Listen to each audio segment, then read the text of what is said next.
เป็นปลาชนิดหนึ่งที่อุดมไปด้วยโอเมก้า 3 นะคะเช่นเดียวกับปลาแซลมอนเลยมีเนื้อนุ่มมันแล้วก็อร่อยมากๆด้วยวันนี้มัมส์คุกกิ้งมีเมนูซุปปลาทูผักรวมมาฝากคุณแม่ๆกันค่ะ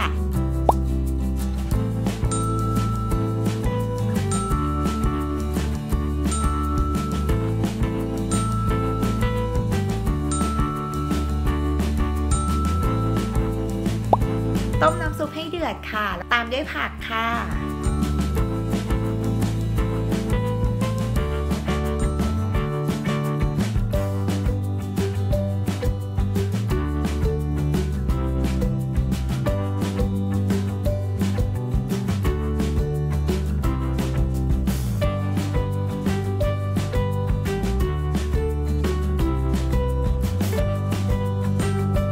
ปลาทู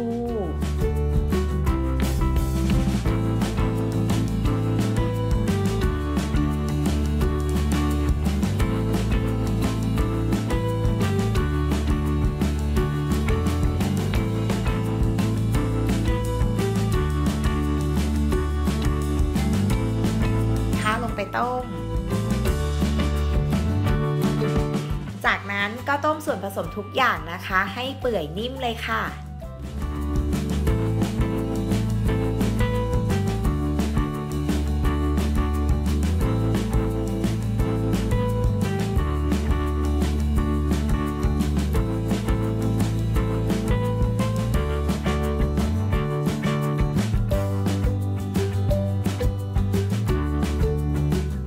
เสร็จแล้วก็นำไปใส่เครื่องปั่นค่ะเราจะปั่นส่วนผสมทุกอย่างจนละเอียดเลย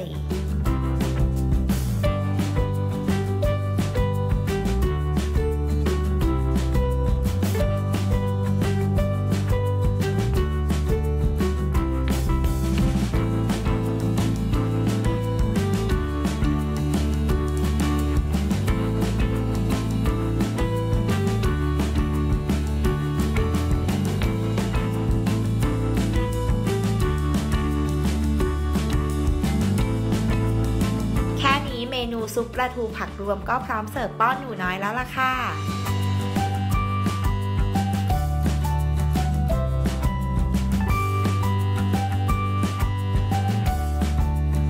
ติดตามเมนูอาหารเด็กทุกช่วงวัยนะคะได้ใน Mom's Cooking ค่ะกด Subscribe Kids Kitchen เอาไว้แล้วก็อย่าลืมกดกระดิ่งกันด้วยนะคะ